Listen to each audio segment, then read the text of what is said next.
the 60-member Manipur Legislative Assembly. It is very unfortunate. Out of these 60 members, I think they have the absolute majority number, that is around 37. Still, president rule is imposed. At Delhi also, there is BJP government, and state also BJP government. This is unprecedented. What is happening in Manipur is unprecedented. I would like to say again unprecedented, because there is majority BJP MLAs. Still, they impose president's rule. This is mainly because of incompetency of the BJP government in Manipur. During this about 2 years BJP rule, Manipur suffered terribly. Many people died, killed, displaced.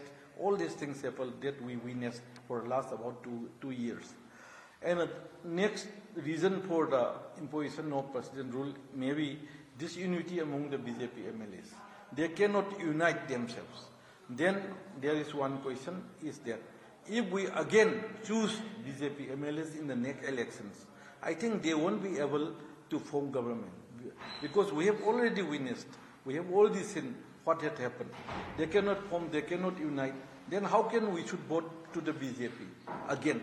If we elect them again, we give them majority number, still I think they may not be able to form the government. This is very unfortunate happening. Regarding president's rule, to me this is the calm before the storm. This is some sort of calm before the storm. Because, I mean, what is the motive behind the imposition of president's rule? The reasons, the causes, the probable causes I've already spoken. But what could be the reason behind the intention of the center? And that could be, the question is, what could be the outcome of the PR?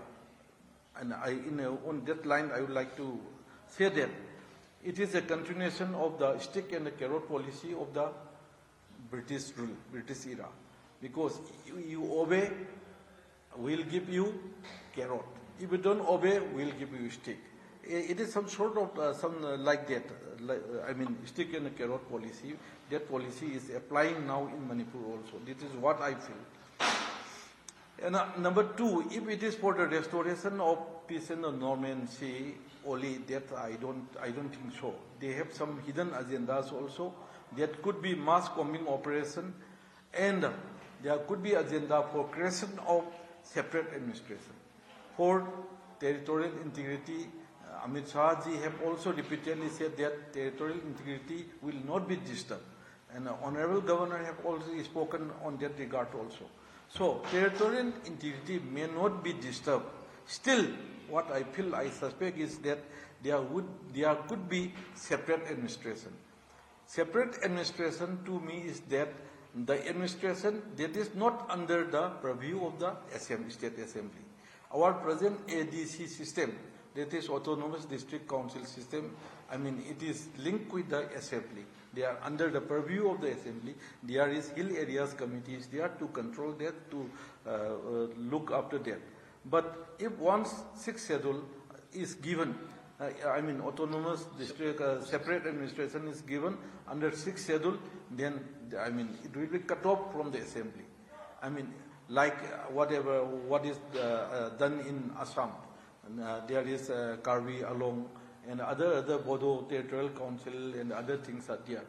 So, if separate administration is given, then our dream, our future of Manipur is almost almost lost. I would like to say that, because it should not be. Once it is separated, then it will not be returned back again. It will not come back again. This is what I feel. Next, I would like to say some few words on the allegations against Congress party. Because now PR is imposed, but there are some people who were nurtured by the then government, by the then ministers and the other ministers, what to say, what to speak. Now their government is no more. Still, they are talking on that line only, in the guise of some sort of civil society organization or some forums of this and that. I don't want to mention their names, but I would like to clarify some points in short. That is about the illegal migration. It's okay.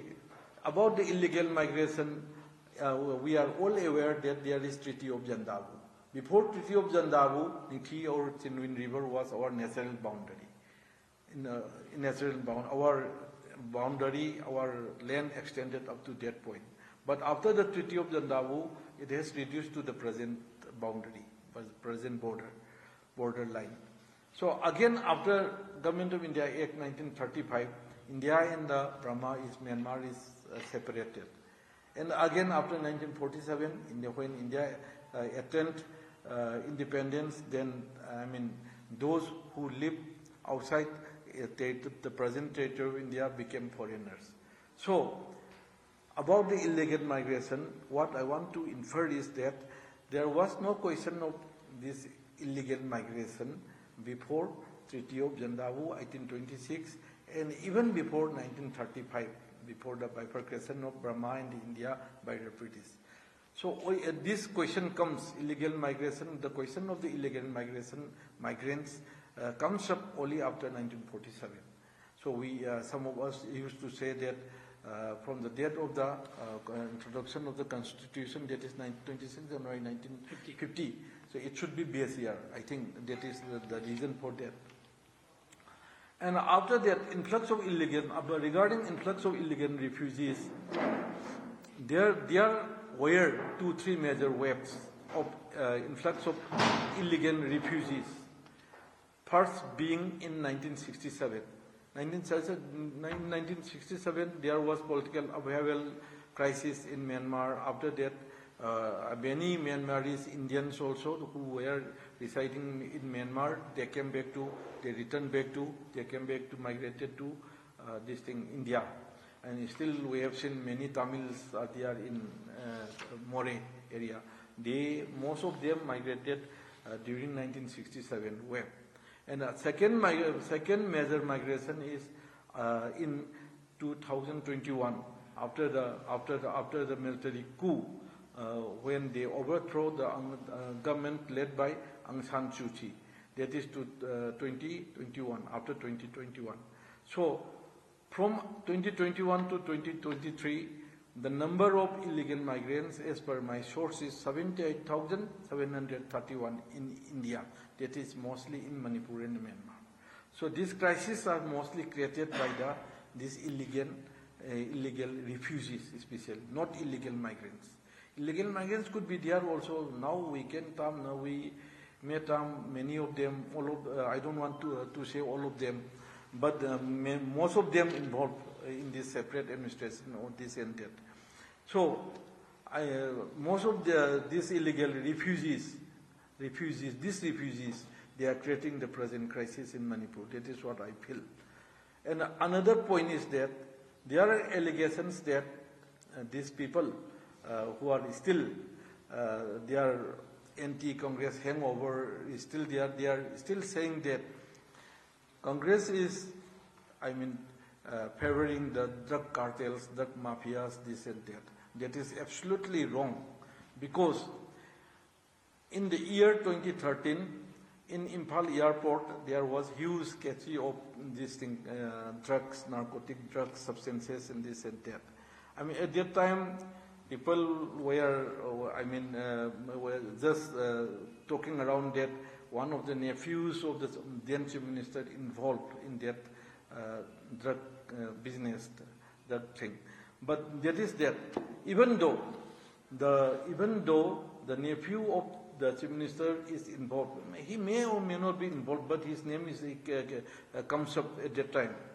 So even though the then Chief Minister, Ibo Singh, handed over the case to the CBI immediately, instantly.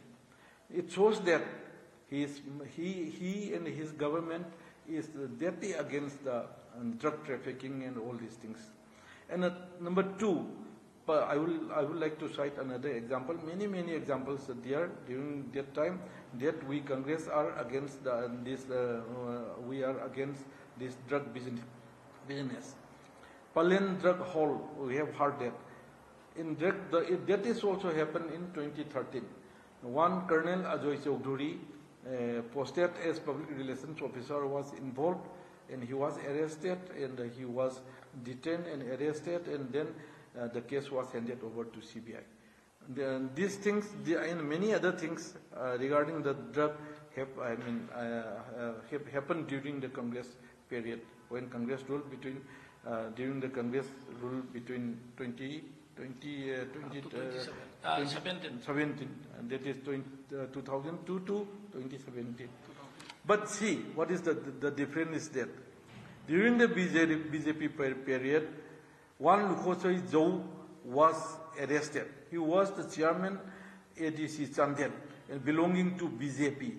He was arrested on 19 June 2018 by a team of narcotics and affairs of border and the Imphal police. From him recovered 4.595 kg of heroin, 2,80,200 WY tablets, and a huge amount of money from his Imphal quarter directly. But later on, he was acquitted. He was acquitted. Then what I should say, civil society coalition known as 3.5 Collective. They went to the Honorable Supreme Court, and they have filed a special leave petition to the Honorable Supreme Court, and Honorable Supreme Court directed that the government, state government, that why they did not go to the higher court. Why the state government did not go to the higher court if the person is acquitted. That direction was given after filing of the special leave petition by the members of the civil society coalition known as 3.5 Collective. So these things are happening. Why they don't hand over the case to the CBI? Next thing is that there is one, it was a drug cartel. One Ranbir Singh allies Tinku of Laifong Kuno, Hengang, in the Loyang Namba, it was were arrested at Delhi. They were arrested at Delhi with 4 kg of opium worth around 10 crores. As per the police report, they are termed as the Idosa International Drug Cartel, based in Manipur. If it is not based in Manipur, that is another thing. But it is based in Manipur. Why then, these people who are talking about this war against drugs, why they don't hand over these things to the right person, right platform, right institution, these things like CBI. And such things are happening during the BJP. Many things they have not handed over. So far my knowledge is concerned, not a single case to the CBI regarding the cases relating to the drugs. That's why that lady ASP said that war against drugs is only an eyewash. That's all. And one more thing is that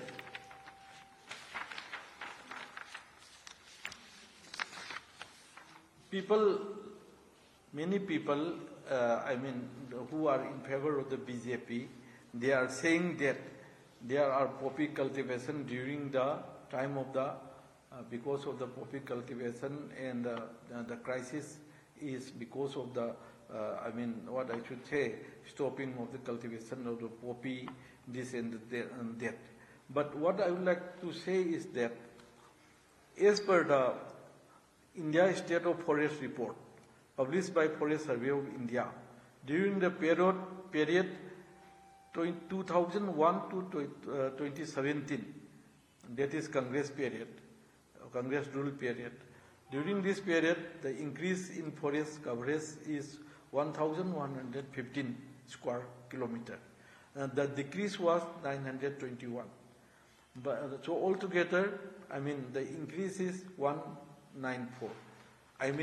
After deducting 921 from 1115, it comes 194 increase, in the growth in the forest area.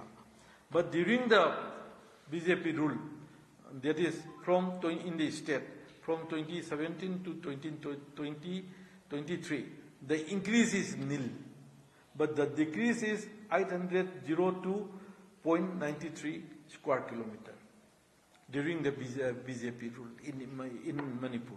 So the decrease could be because of the plantation of poppy, because of deforestation, this and that. Still, they are blaming that Congress is doing this because of the Congress.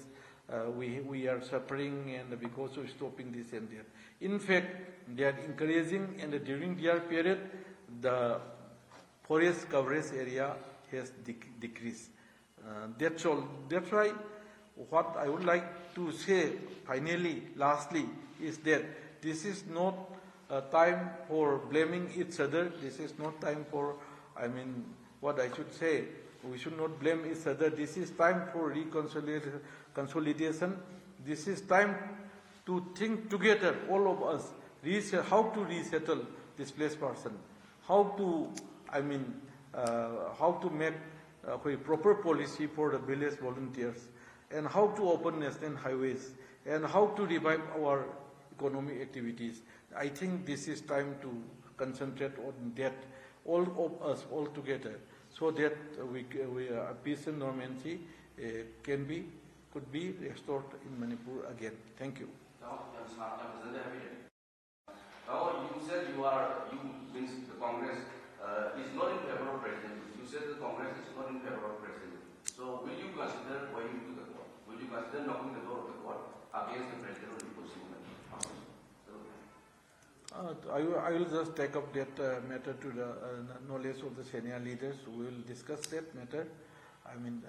Is there any possibility to court and to, what I should say, remove this president rule from Manipur? Because president rule as such is not a legal or a democratic rule of government, and if we look at the past, always within 2 or 3 days, people have knocked the door of the court against the president. That's why I asked. Yes, that's good.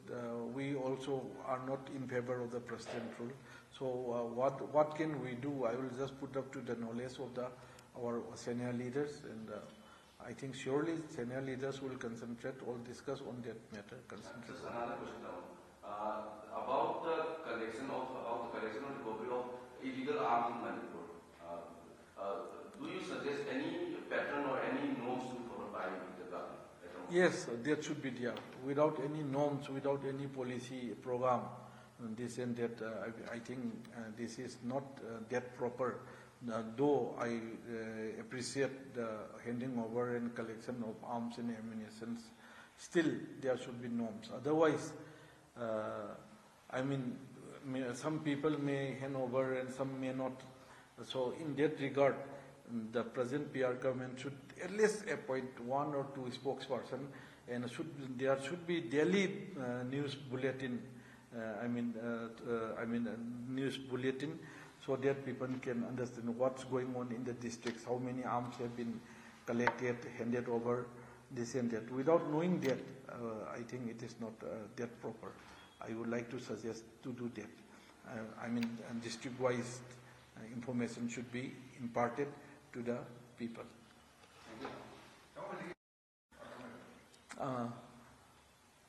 Today, I have learned from some reliable sources that at the Kongmaru area in the Imphal East district, some suspected Kuki militants have fired to the Meitei villages. So if it is so, then what's going on?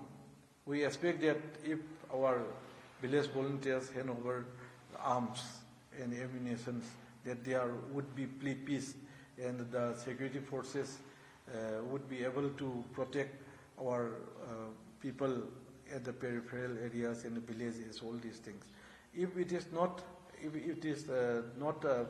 properly regulated and controlled, then we have all the witness in 2001 that what happened during the PR in Manipur, and that it would be more worse than that maybe